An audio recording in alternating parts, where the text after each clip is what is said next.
Well, I want to welcome everyone to today's episode. We have a very special topic and a very special guest with us today. And the topic today is the subject of leaving or stepping out of the ministry. And if there's a time that I can think of that it's probably most appropriate to have some of these more niche or, challenging conversations, it is now. And I've had people reach out to me. Whether it be a mental health issue or people who want this topic covered as it relates to what do ministers do. And I've had the pleasure of serving on the Ministers Health Committee with Joel, Mead, Jennifer Kahns, and many others. And ministers, their journey and their mental health and their story and all of that is important to God. And I think that many of us who are members and have been led by people in the ministry, we've seen things and we've seen our ministers go through really hard times. And so I just want to really get an understanding, and no better than our guest today to give us that. This is someone who's actually been in the ministry for a long time, who's gotten out of the ministry and become a regular member, if you will, and who's gone back into the ministry. So this is a journeyman, and I'm really excited to hear his thoughts today. Marshall, welcome to the channel, my brother. Hey, thanks, Kyle. Appreciate it. You and I, because you're planning an enormous conference and so forth, you and I have been trying to get this interview going for some time, and we finally, by the grace of God, it's been allowed to happen. Yes, so really yes. grateful. I have a small sliver between a trip I just took to California to marry two very dear friends of ours, to going to camp tomorrow, and then coming back and landing and taming this giant beast called the conference. And so, yes, yeah, we are a lot of coffee and prayer, my brother. Well, we're going to get right into it. Well, first of all, I'd like for you to introduce yourself as it relates to your conversion and your ministry experience, and then we're going to go from there. Okay, I'll go through that quick because we'll probably have other times to hit some of those stages and what they felt like or what they were like. But I became a Christian in 1990 in Boulder, Colorado. And I grew up in Fort Collins, Colorado. My parents were certainly religious. They grew up in the Navigator movement, and they were in Colorado Springs at Glen Eyrie, the headquarters of the Navigators, and they were kind of radical in their day. And so we grew up certainly with a foundation of God's word and Jesus being the Christ, but I never made Jesus Lord of my life. I was kind of that youth group rebel kid, me and the pastor's kid, and we had a lot of fun growing up. But when I went to University of Colorado, I really made a decision to leave God behind. I had sort of been 18 years growing up in church. So although I wouldn't label myself a kingdom kid, because it was not, our fellowship, and that term is synonymous with our fellowship, I certainly was a youth group, well-schooled religious kid that went to college and kind of was rambunctious for about 3 semesters. And I was being reached out to every single week and invited to Bible talk by members of the Denver Church of Christ, the campus ministry there in Boulder. I finally, after 3 semesters, got so bored and tired with the world that I said, all right, I'll come with you to Bible talk. And in some ways, I couldn't wait to impress them with how much Jesus I knew. And it was about one Bible study that really changed and shaped my life forever. The discipleship study from that moment on, was made that commitment to serve God as a disciple. From that study on, I finished the studies very quickly, was baptized, and was in the campus ministry for about a year there in Colorado. And then our dear friend, yours and my friend Greg Moretsky, was asked to go to the South region of Los Angeles. And so several of us went, and I spent about 8 years in Long Beach, California. Did 1 year of a campus internship. So I went into the ministry at that time, and I think at that time, certainly for those of us who are Gen Xers, we will remember that ministry wasn't the only option, but it was the option. And so we wanted ministry. All of us That's a generalization. But we wanted to go into the ministry because we wanted to make an impact for God. And if we were being sent somewhere, or leaving, or packing our bags, or being, asked to go somewhere, the answer was yes, because it just felt like God's call in our life to do something amazing for God. So to do a 1-year internship was great. It was my senior year of college at Long Beach State. I had 12 upper division civil engineering classes in that same year that I did ministry. So I had 6 classes each semester to try to get my degree done. My wife and I had just gotten married, and we did a 1-year campus internship. So we were working for the church. I had 12 classes left, and we were in our first year of marriage. Let's just say we didn't land that plane well. After a year, we were really burned out of ministry. I was. And so that's our first time stepping out of ministry.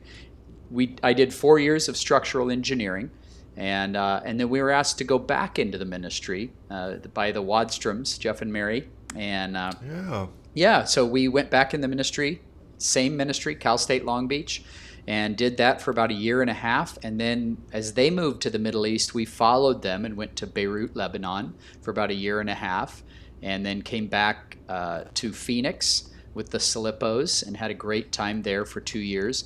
And then stepped out in 2003, which again, I think for Gen Xers, that date means a lot because many of us were just starting out in ministry at that time, but I had already had a 4-year engineering career that I had started and gotten my license and my professional engineering license in California. So I don't know, I just felt very conflicted at that time. And I think being young in the ministry, we were not being paid very well, and I sent a resume to an engineering firm and got back into engineering in 2003.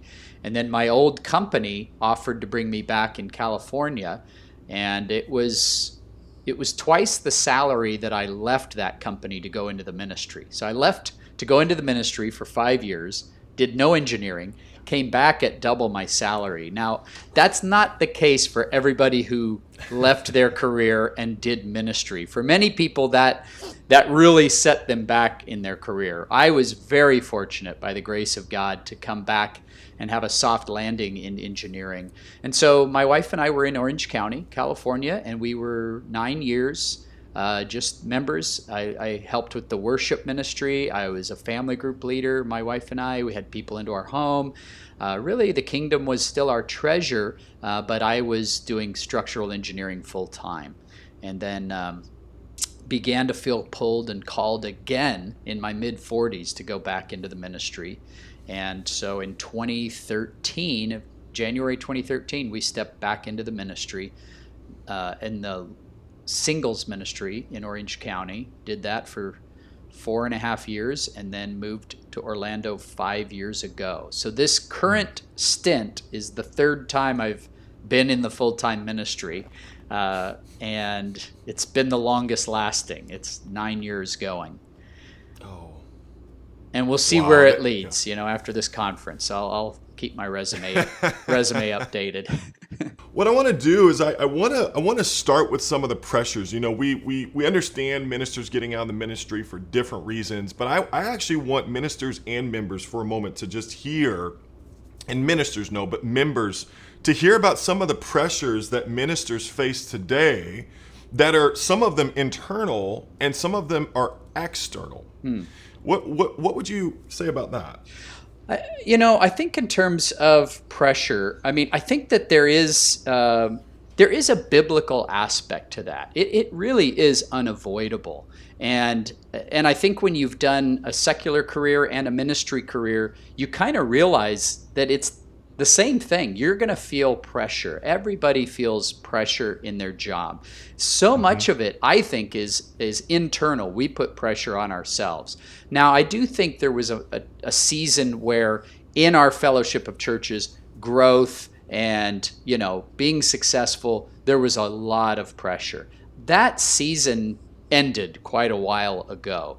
And so I think within our DNA, many of us still carry that. And I think we all want to do a great job. We want to be good stewards of what God has given to us. So whether that pressure is external or internal, we're going to feel pressure. I mean, Paul says it himself. I'm looking for the scripture here. I've printed out my notes. But it's the idea that, as Paul shares, in 2 Corinthians 11:28, he says, "Besides everything else, I face daily the pressure of my concern for all the churches." The New Living Translation says, "I have the daily burden of all my concern for the churches." And then one more, the English Standard says, "There is the daily pressure on me of my anxiety for all the churches." So I think that the difference is, out of the ministry, when I was a structural engineer, I felt like whatever I gave to the church was really a blessing. It was really an offering. It was not under compulsion. I was offering it freely.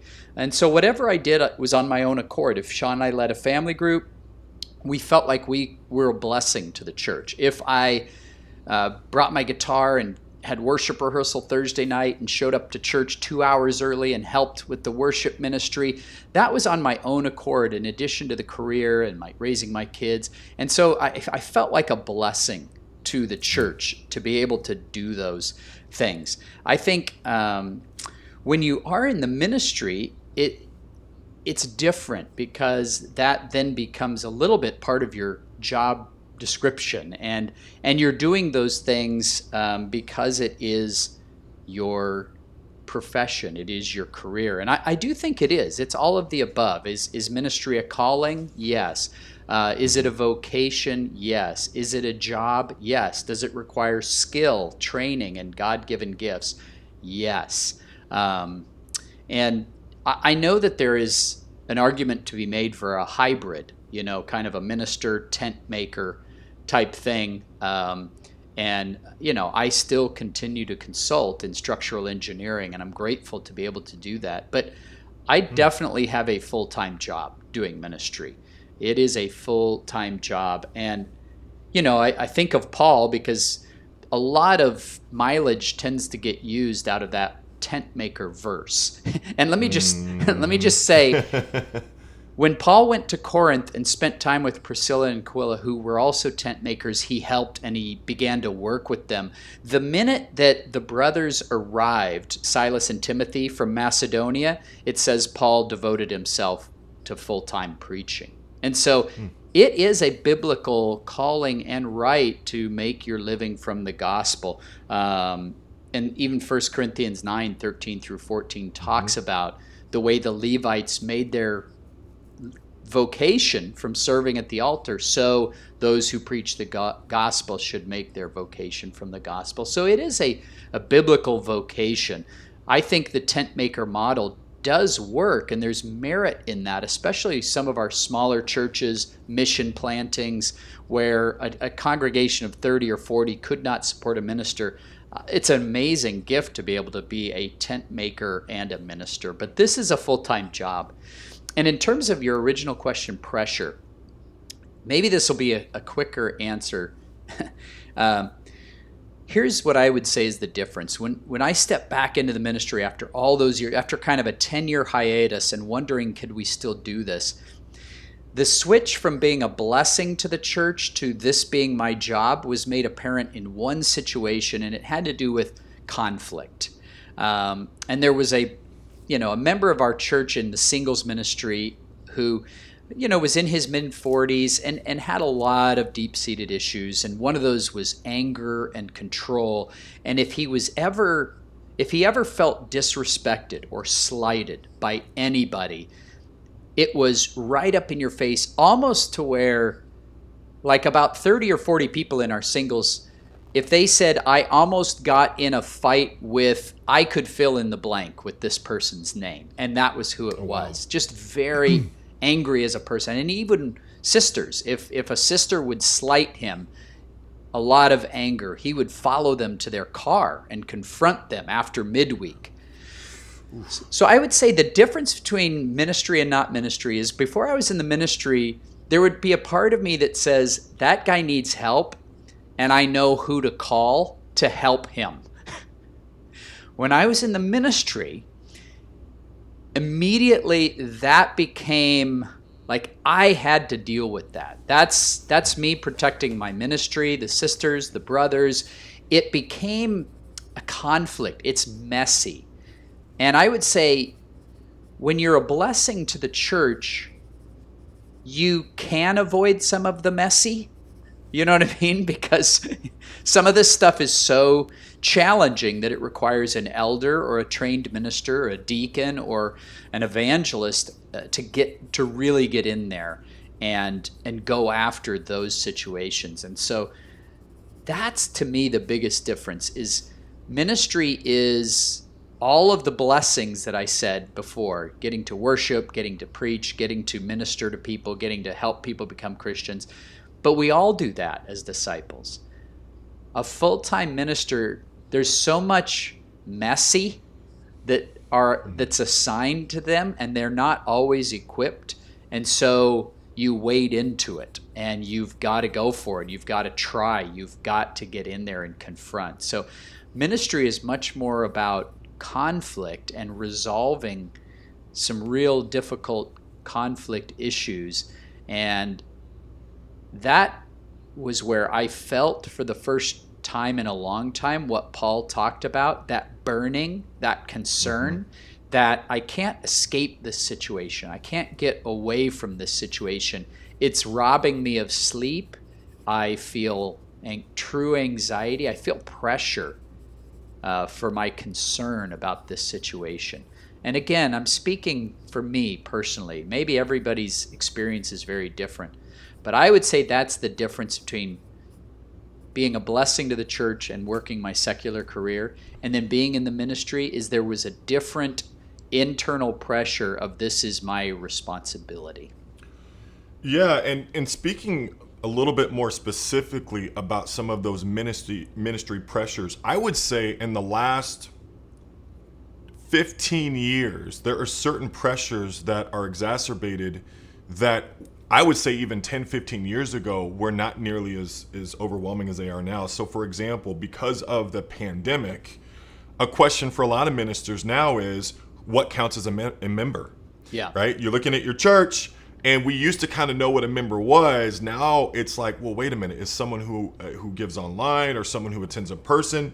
Then you have this idea that the pulpit has been democratized. In other words, for instance, I have a YouTube channel, other people have platforms. There's all these voices that in some ways are concurrently sort of streaming at people. Yeah.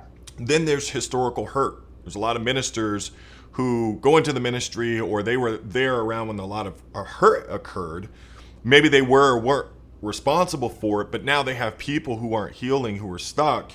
And it's like, what do? Then there's a lack of elders and teachers. We know that evangelists have kind of been the thoroughbreds, right? For at least our fellowship of churches. That's kind of our senior pastor model, are the evangelists. Elders and teachers are so necessary as it relates, and healers as well. Cultural issues. Obviously, today the Roe versus Wade was overturned. I mean, you got gender, you got race, you got politics. And the thing that I would say probably that most specifically is probably a hardship for many ministers is that the authority of God's word is kind of up for grabs now. Yeah. Right? Because if we can't defend that, then all of a sudden. So I'm just kind of throwing out that stuff without getting too much into the weeds of each, issue. Yes. When you look at that in the last, let's say, couple of years, how overwhelming have you noticed the sum of these issues has been for many ministers? Wow. Yeah, that's a great question. And again, the ministry of Paul and the scriptures, especially 2 Corinthians chapter 1, comes to mind.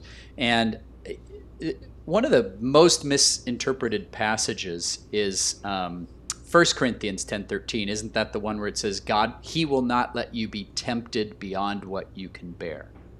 Okay? Many people have assumed that means that God will never put more than you can bear in your life or on your shoulders, which is actually not what that scripture is saying. That scripture is specific to sin and temptation, that you can never use the excuse, I couldn't, wasn't my fault. No, God will not let you be tempted beyond what you can bear and will provide a way out. That's sin. Now, pressure, there is no guarantee with that. In fact, it's the exact opposite. When you see Paul in 2 Corinthians say that we were under great pressure, his next line is far beyond our ability to endure, so that we despaired even of life. This happened so that we might not rely on ourselves, but on God.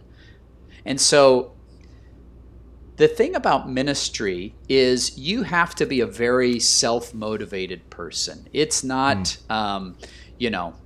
check in at this time and check out at this time. It's you waking up every day to cry out to God, to read the word, and to go minister to people. I mean, it really is. You are sent out like a sheep among wolves. That's true Jesus ministry. And I know a lot of people want to find a contact-free way of doing ministry, you know what I mean? Just sort of show up on Sunday, be a great speaker, and then delegate everything else. I've never found that to be our calling as ministers. We truly are sheep among wolves. God and Christ have sent us out, and it is beyond our ability to endure. And so what that does is we are so self-reliant because our skill set is usually such that we can do a little bit of everything. I feel like what you were saying earlier, the evangelist model is kind of the hero model. And that's the model that I was trained in, the hero model. Jesus saying, bring the boy to me. I heard that used in sermons before, bring the boy to me, as if we were supposed to be that person. You know what I mean? Bring that situation to me. And really, that's Jesus solving a situation that the disciples couldn't. So in context, what we should be doing is bringing these things to God. Paul said this happened so that we might not rely on ourselves, but on God. And I can just tell you, I exhaust, this is my sinful nature. I exhaust my own resources, my own wisdom, my own time, my own energy, my emotional inventory long before I give these things to God. And I think it's a product of just who I am. I want to go in and get the situation solved, even if it's race. That was such a traumatic issue. And for those of us, like myself, who, are unfamiliar with the African American experience, this was not something I could go in and solve. In fact, that's not what was asked of me. What was asked of me was to become aware. But that was a harder ask, because that took just hours and hours and hours of just listening. And again, for a solver, that's very difficult to do, to just listen and to validate somebody's experience and to actually ingest a little bit of the trauma that they went through, and to not offer a solution, but just to listen, to be aware, and then even to use the pulpit to provide comfort, direction, discernment. And so I do think that these have been very challenging times on ministers.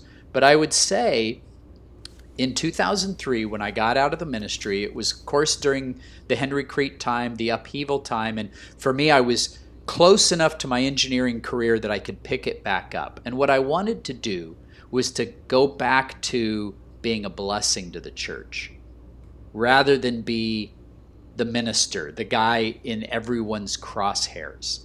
And I thought I justified that. But it took 10 years for God to help me to see that if ministry is my calling, then this was an issue of obedience for me. So I had to obey the calling, not just want to duck conflict. And so when 2020 happened, and And on the heels of that, political upheaval, racial upheaval, and on the heels of that, gender equality and mutuality, and some of the things that we're discussing as a church, when all of that came about, in my mind, I thought, this is when I tapped out. In 2003, this is when I tapped out and just wanted to be a blessing. Just wanted to be a family group leader and play my guitar and coach my kids' soccer league. Is that so bad? Yes. I'm kidding. It's not. It's not. I know. I'm messing with you. I've had that same feeling. Yes. Let me just retract. But it wasn't what God called me to. And so Right. that's where I had to realize.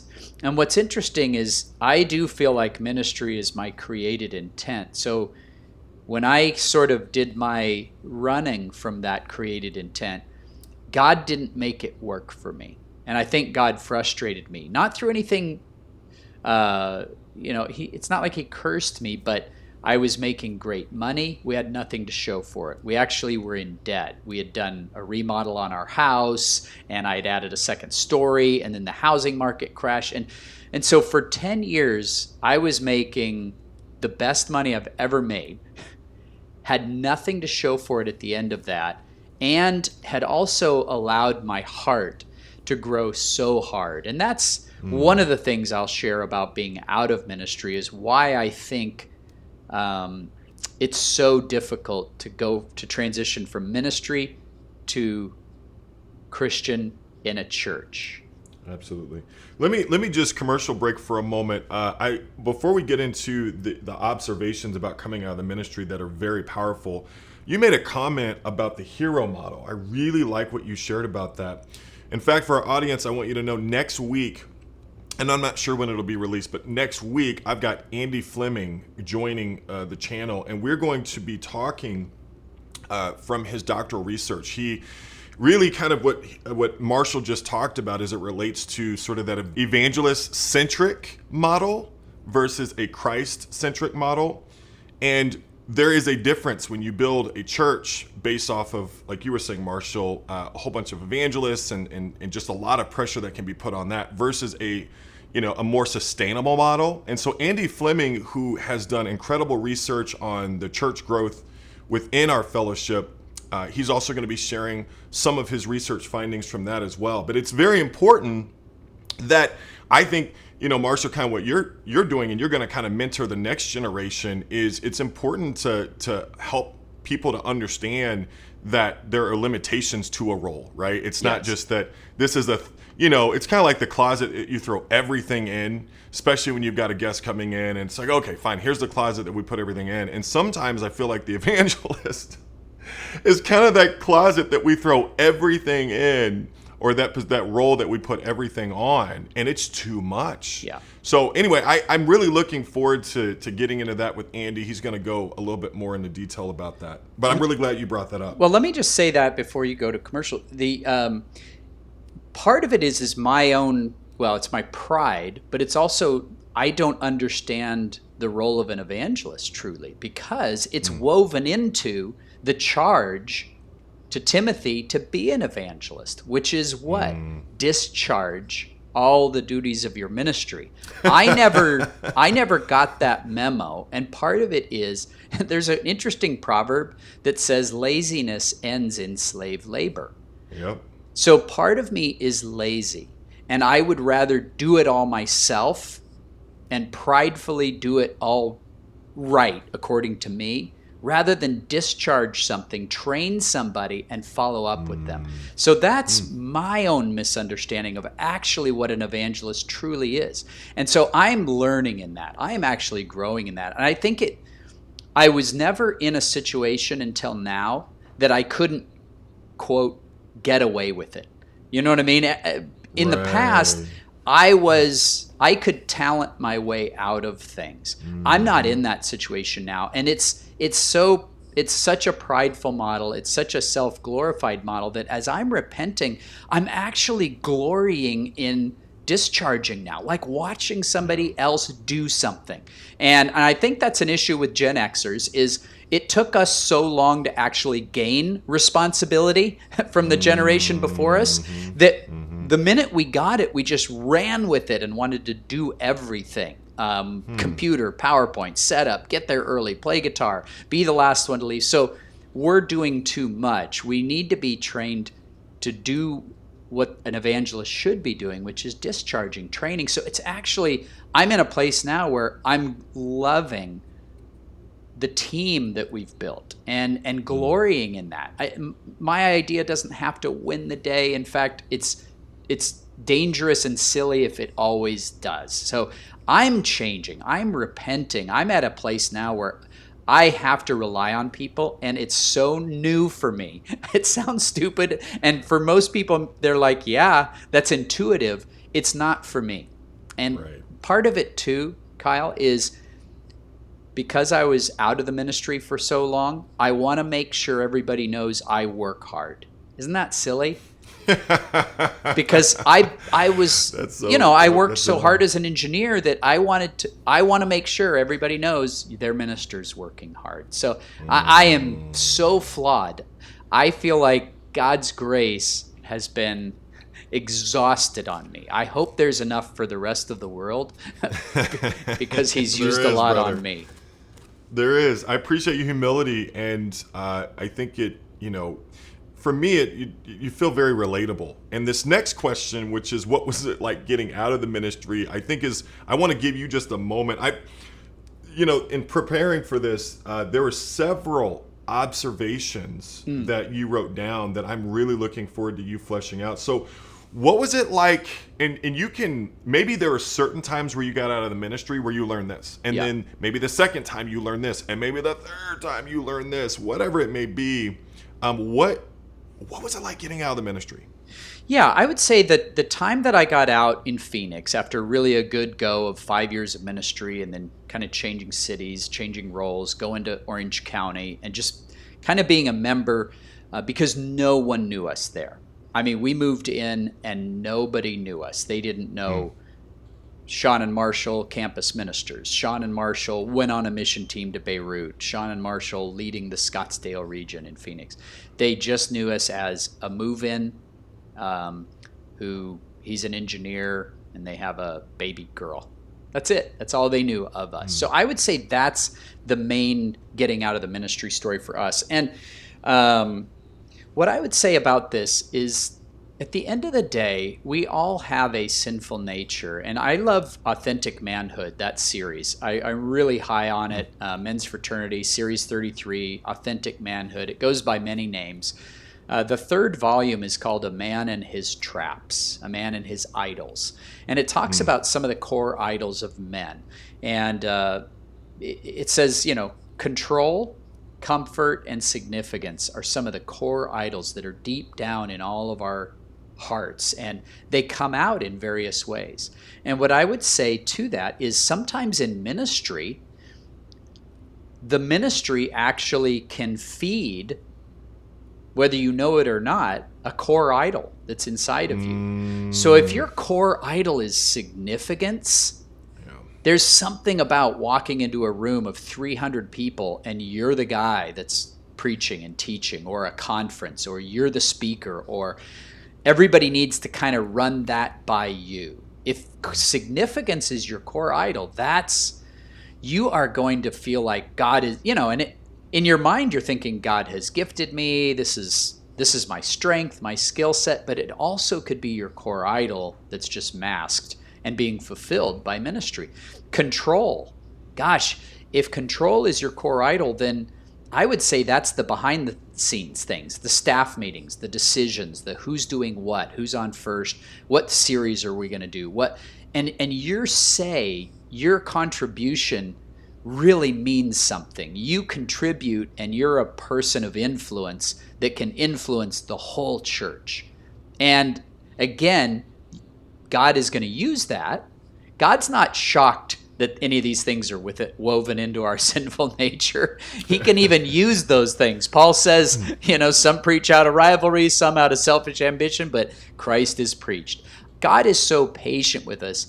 Or if your core idol is comfort, there's times when you are very flexible in ministry. There's no way around it. You can take time off when you need it. You can be with your family when you need it. You can have a quiet time, extended. You can take a personal day. There's things, ministry, that affords you a few of the comforts that maybe not everybody has, that just wakes up Monday and just has to go scrap it out, till Friday. So what I would say is, then when you're out of the ministry, you're the same person, but all those core idols may not be being met anymore. And you may not have even known they were truly core idols. So if significance was your idol, imagine the phone not ringing anymore. Imagine nobody needs your input on crucial things when you've been giving your input and being a person of impact for so long. And now I'm just kind of slinging it out there, designing, and I'm at my computer, and my boss is asking me where I'm at, and I'm on the 57 freeway driving to Pomona from Orange County and stop and go traffic, and your ego and your significance is being crushed every day.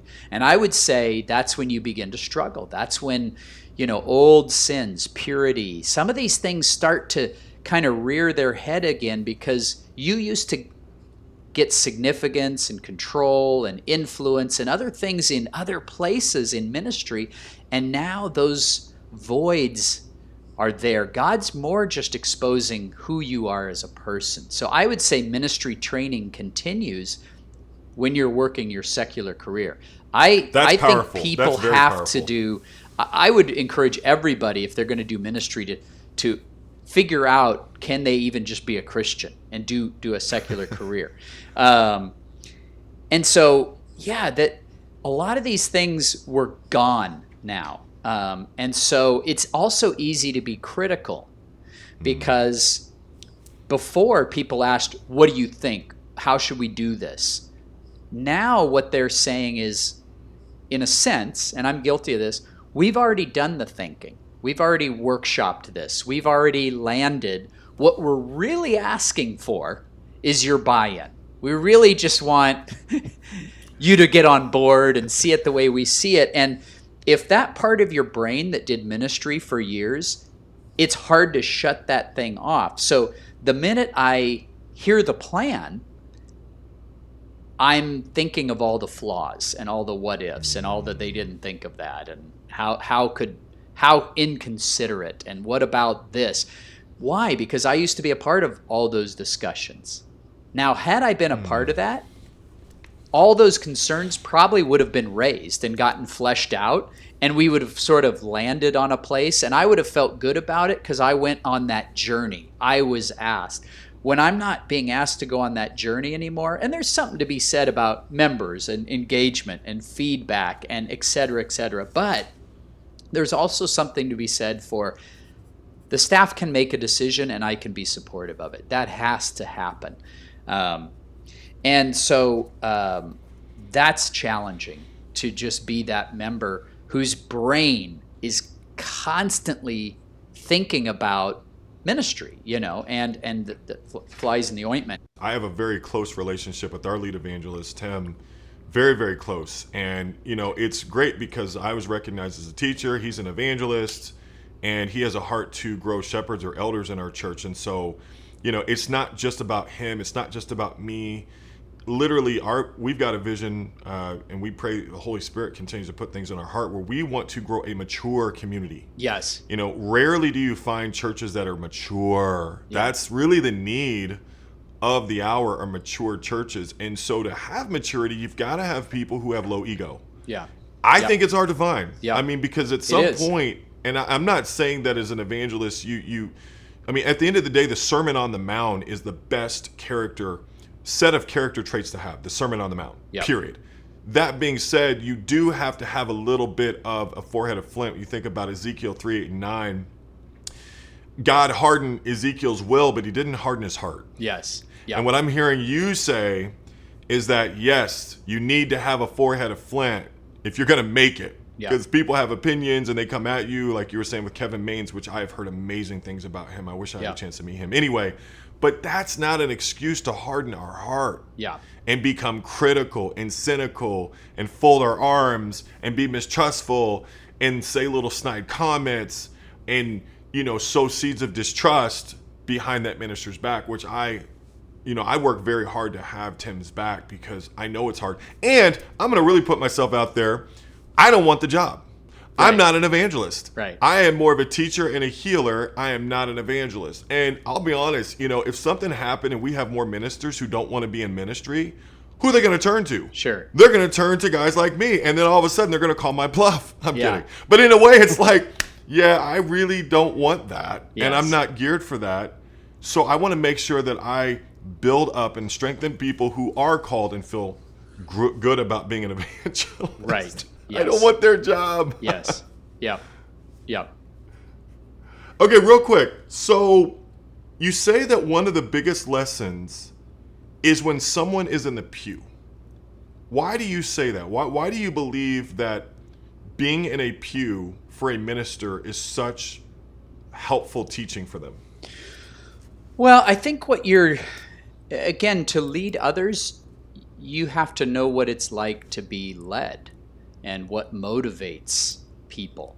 And again, it's not what motivates a college student who wants to be in the ministry. That's pretty easy. You know what I mean? People that work with college students, they gravitate to campus ministry. I can see why that is because yes, these are dreamers. They want to change the world. They want to do great things. And I would say this to our younger listeners because I keep hearing this, and this ties into the answer of my question of just being in the pew, just sitting there being led and being supportive.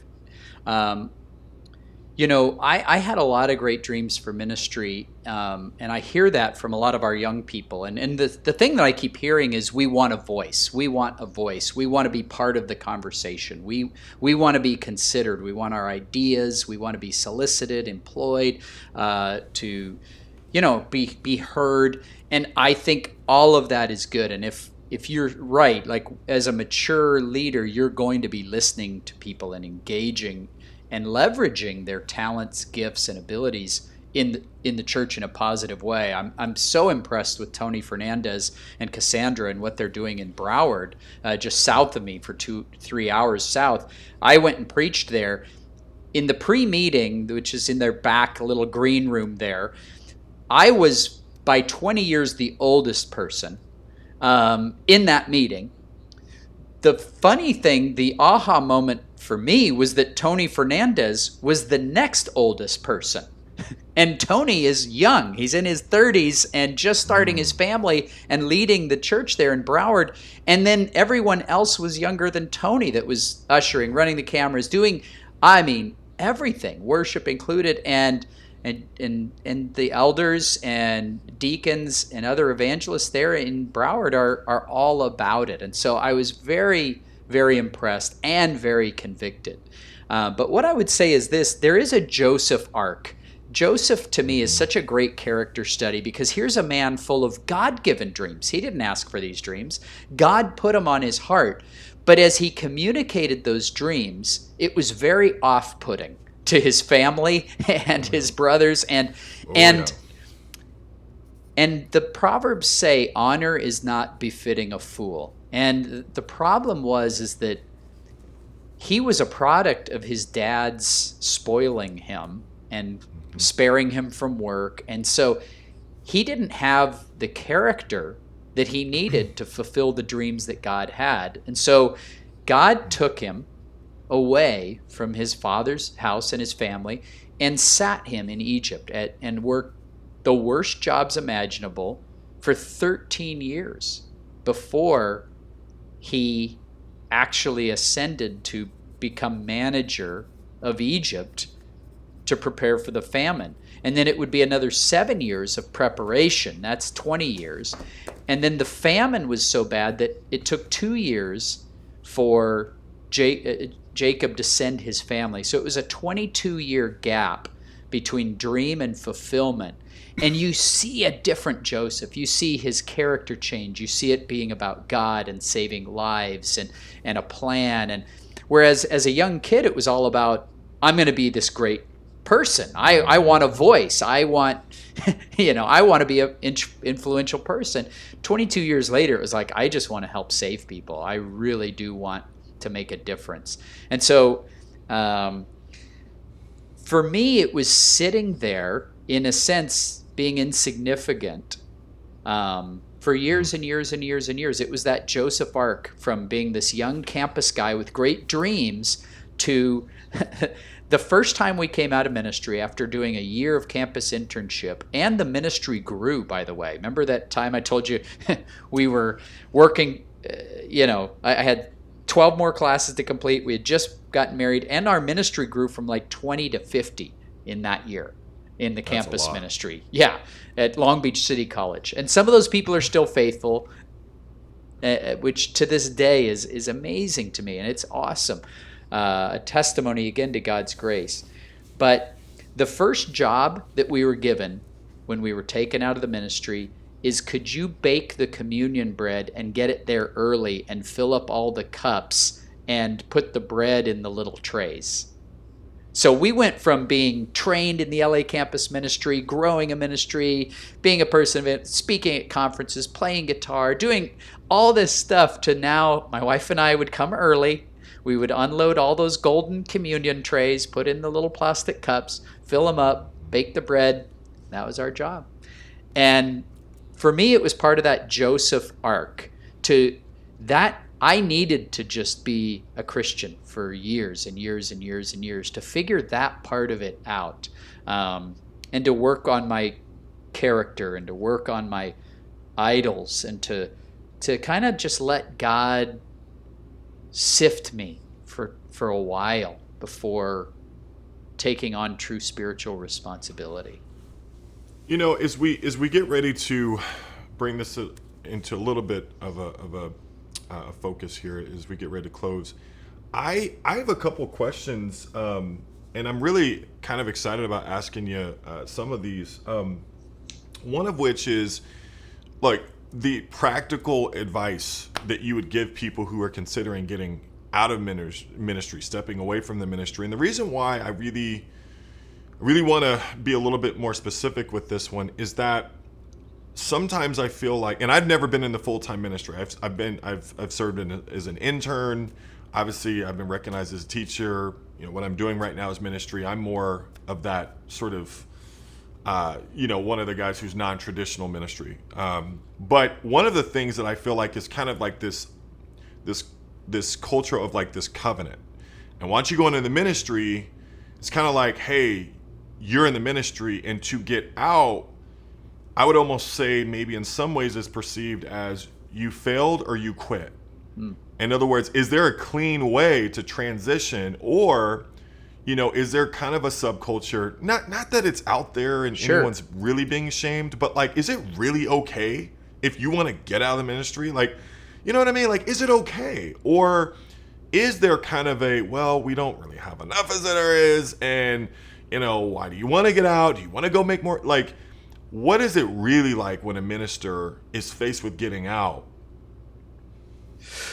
Wow. It's probably unique to, if that's happened 500 times, it's probably for 500 different reasons and very unique. I don't know if there's an identifiable trend. I would just say, in terms of failure, as a reason, well, ministry is never about success anyway. It's almost easier for me to give advice to people who want to go in ministry because a brother, who was getting married and was, had, a great guy, like a teen counselor hero, just a guy that you love in your church, was thinking about, he had just gotten his teacher credential and he was deciding between ministry and going into teaching. And I said, well, number one, I tend to encourage people to go into their profession for a few years and really establish themselves. Nursing, there's a lot of professions that do well transitioning into ministry that you still can use later on in life if you kind of go back to a hybrid or a tent maker, or go back full time. For me, I was very lucky to do engineering and still do engineering. But going into the ministry, failure is a great teacher, and failure is the only option. I've never met a minister that says, it's going great. It's going Really? awesome. Because I feel like a lot of ministers say that to me. Like, how's it going? It's going really. And now after the pandemic, it's changed a little bit. But I sometimes feel like it's that surface answer of like, I'm like, no, there's no way it's going great. No, I'm the opposite. I'm always. Todd Assad has told me before, the church is like a farm, and my dad owned a farm, and at Fort Collins, and we'd feed the cows, and there was always something wrong with it. You know what I mean? The cows would get out, the gate would be unlatched, there'd be a skunk that lived under the floorboards that we had to kill, and then it smelled like a skunk for like a month and a half. I mean, there was always, foxes. There's always, you can never go and not figure out some way to improve it. So the church is like that. There's always improvement. We're always wanting to reflect Christ. And I'm sure that we do, even in our doing that. We are the bride of Christ, and Christ has chosen us. I have no idea why. He could have married way up, but he chose us to be his bride. And so there's always work to be done. And I have never felt like a success in ministry. I just have never felt like it. It just seems like another friend, Bill Ellis, who's doing ministry here with me, said, ministry is about failing at a pace that most people will accept. I like that. I would just say that if you're getting out of the ministry, do not get out of your relationship with God. Come on. Because God is still there, and do not close that door. Don't harden your heart, because I did. I really did. When I went back, we did a men's retreat. I'll do a short version of this story, but it was when I first started thinking about going back into the ministry, because I had been out for 9 years, and we were doing this little exercise called the one thing, and we were supposed to find our true passion, our gift, and focus on that for the year. And again, because I was 9 years out, my heart was very hardened, and I was very cynical. So even as I think it was Bob Harpole and Dave Eskew in Orange County, they were presenting this exercise, and my cynicism antennas were on full alert. I was like, this is so dumb. You know what I mean? This little corporate exercise. So that's how I went into it. Not soft-hearted, not wanting to get anything out of it. But you were supposed to circle on this piece of paper all the things that were important to you in that moment. We were so in debt. We were going through so much in our personal lives. And then we were supposed to categorize all those things and then find in those categories the trends. And so group them together. And then Dave said, now start scratching off the categories that you could live without. And here's what happened to me. Because of our financial situation, the majority of everything I circled revolved around my career, my work, and our finances. The next thing that I grouped together, the most things, was who I had become in Orange County, which was the music guy. I played guitar, I worshiped, did plays, I loved doing all that. So that took the 2 slot of most populated things I chose. Tied for last in things I circled were my family and God. And so this exercise that started with me rolling my eyes as I started crossing my career off the list, because I knew I couldn't cross my family or God off the list. But he kept going. He said, what's the first to go? That would have been my career. What's the next to go? Well, I'm like, well, playing guitar, The thing that I had become, my only identity in Orange County, I was crossing that off the list. He goes, what's left? The 2 things that were left for me were God and my family. And I just thought, those get none of my time. They get none of my energy. They get none of who I am as a person. Everything else that's not important is getting 100% of my time and energy. Maybe not 100, but 98% of my time and energy are going to things that I could cross off my list. And then I started getting mad. Like, those guys set this whole activity up just to get me. You know what I mean? Like, everybody in this men's retreat is in on it. And that's where I knew the Holy Spirit was really talking to me, because the whole room just kind of ceased to exist. And it was me and God and this piece of paper. And I still have that piece of paper. It's the reason I started talking about going into ministry, not because I wanted to, not because I desired to or believed I could, but I thought to myself, that might be the only way I'll be saved. Like, that might be the only way I stay a Christian, is if I somehow return to what God has called me to. I'm not speaking for everybody. Right. I'm just speaking for who God was telling me in that moment. God was calling me to repentance, and it really broke me. And it obviously, it's still a fresh memory, because that was years ago, and that was a lot of pain. That was 11 years ago, but I had fallen, and I'd let go of my passion and zeal for God when I stepped out of ministry. I appreciate your vulnerability more than you know, and that angst and the emotion that you're even sharing with right now, it just is so inviting. I feel it. Our audience, likely many of them have felt it, and it's kind of this identity thing, and knowing who we are, knowing who God is. You know what I love in all of that is that God knows the timeline. Yeah. He knows the arc that you had talked about earlier. He knows. And he knows it when we're doing well and when we're not. Yeah. And I think in our own little human way, we conceive of him as someone who is not equally as pleased with us. Correct. If we're not whatever. And I think to some degree, so I'm like, this is a great lead into the conference. One of the things I'm going to be talking about at the ILC and also at the Stronger is, it's kind of like some people, what I heard you say is that the ministry becomes their identity. Yeah. And there's this movie, Dune. Love the movie Dune. Science fiction nerd. And so there's a king or a leader, and he's talking to his son. His son doesn't know if he wants to lead or not. And so he says to his son, look, a great man doesn't seek to lead, he's called to it. Mm-hmm. And if the answer is no, then you'll still be the only thing I've ever needed you to be, and that is my son. Wow. And so I think to some degree that the focus for God is relationship. Yeah. Like, he took care of perfection so we could focus on the relationship, right? Yeah. At the end of the day, that's what he's in it for. And he invites us to serve, but I think his biggest priority is relationship. Yes. And it's almost like, even if you hadn't gone back into the ministry, I'm glad you did, by the way. But even if you hadn't, it seems to me that his focal point has always been sonship. Sure. Regardless. Yes. Right? Because that's where he gets to communicate that he's pleased with us.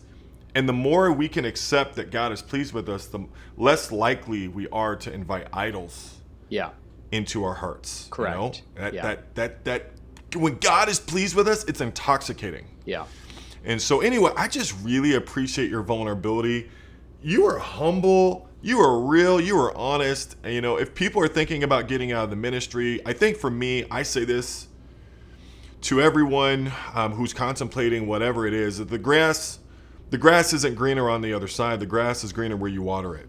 Mm. So I think we have to be careful, whatever it is. I think for me, in the last couple of months, this last 6 months even, I have been tested like crazy.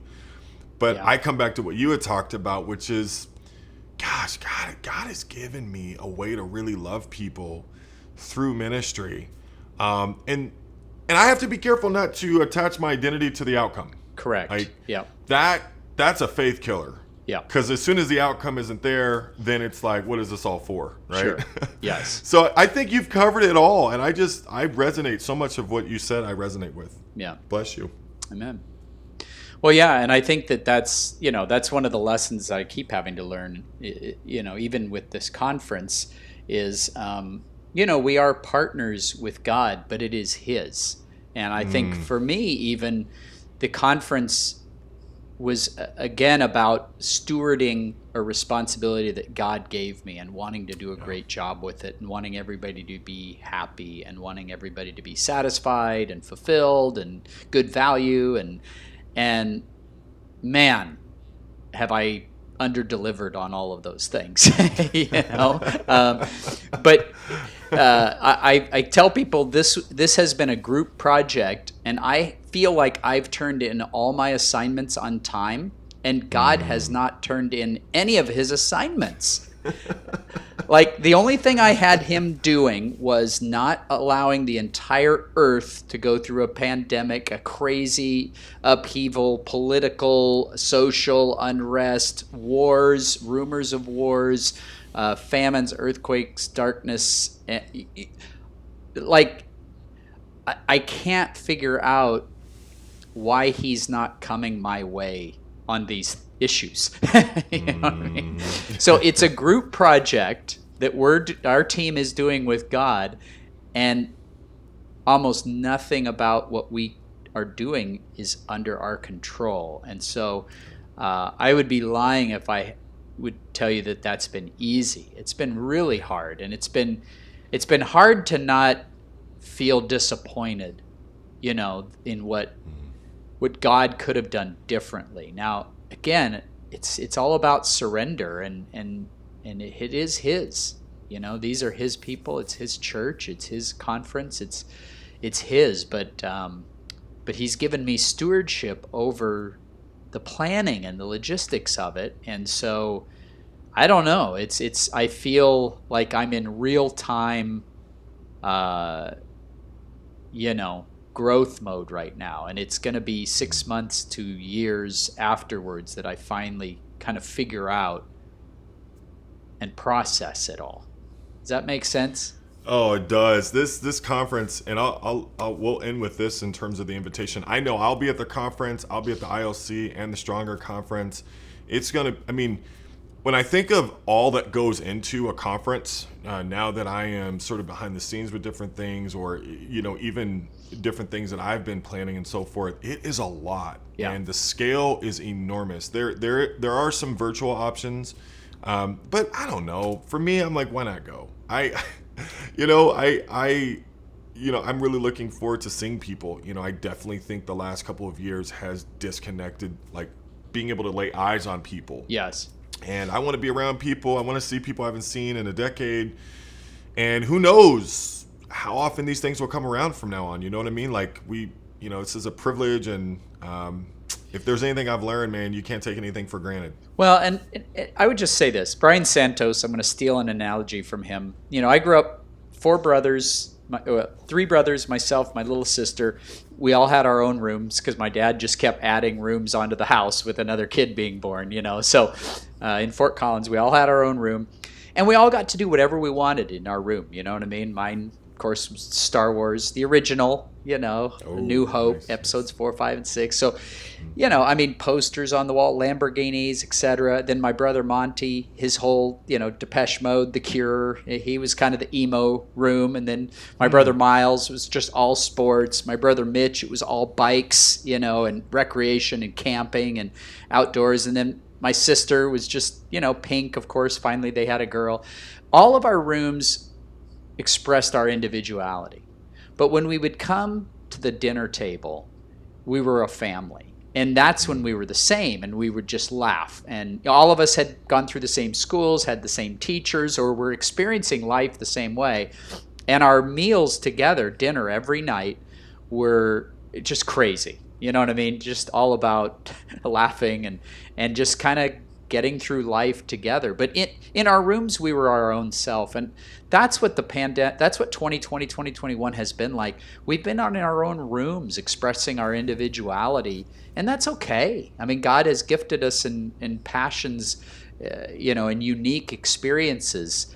And we've been kind of just from our rooms expressing our individuality and uniqueness. And what's lost in that is when we do come together as a fellowship, it's hilarious. It's fun. It's crazy. And then suddenly we are a version of ourselves that is more accommodating, and that it is more, oh, I do like those people. Oh, they were, that post annoyed me, but they as a person, I love them, So we are our best version. So I would just invite everybody to dinner, and bring the best version of ourselves with a meal together. And that is what the Lord's Supper is. It is the communion table where we are resolving to know nothing except Christ and Him crucified.